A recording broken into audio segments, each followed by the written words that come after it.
kabajamtoota daawwattoota sagalee kitaabaa akkam jirtu har'a asoosama eegeef gaabbiin gara keessanitti deebineen asoosamni kun kan fudhatame kitaaba Odaa jala jedhurraa barreessaan kitaabicha Tasfaayee Ayyalaa fi Iddoosaa Kabbadaadha kan asoosama kana isiniif seenessu Fu'aad Awwal.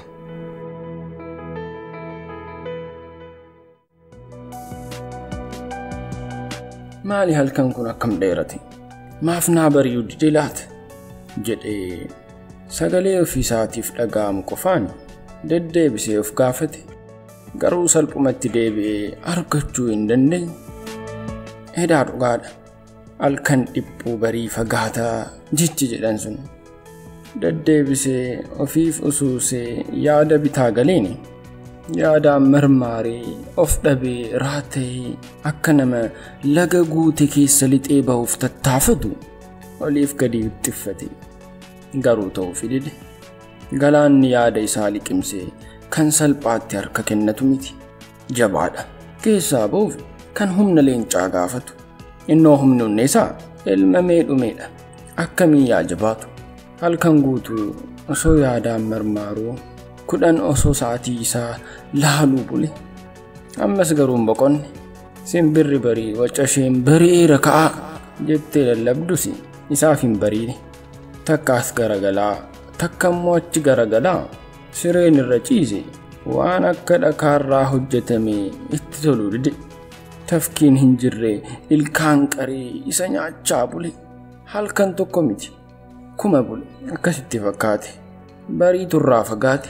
sagaleen tokko deddeebi'ee lixa keessoo isaa keessaa dhaga'ama sagalee onnee isaa dhiibsu sagalee lubbuu isaa gaddaan boochisu sagalee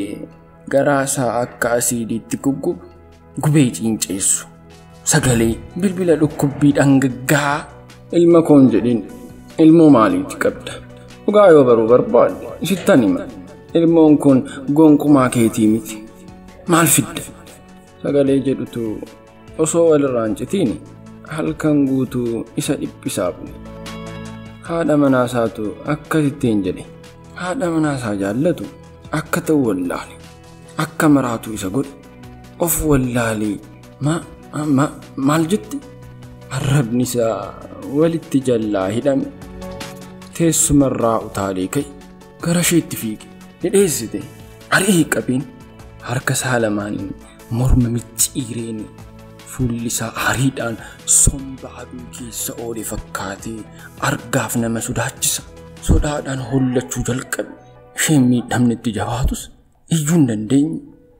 harka isaa mormarraa kaafachuu hin dandeenye humna qabduun tattaafatte na gadhiisi sik harka itti cimsee lafatti gadi qabee maal jette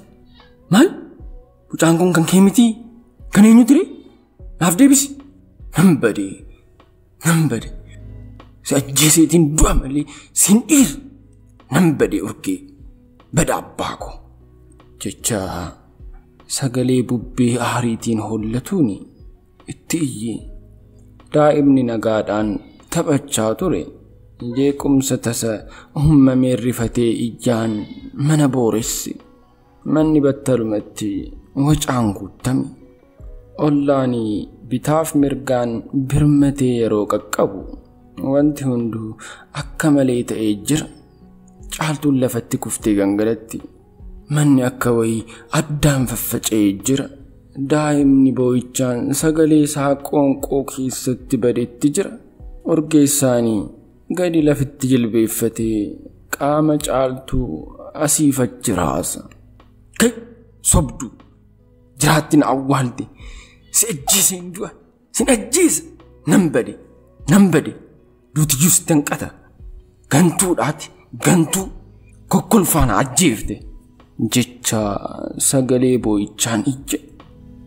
namoonni qaqqabanii dafanii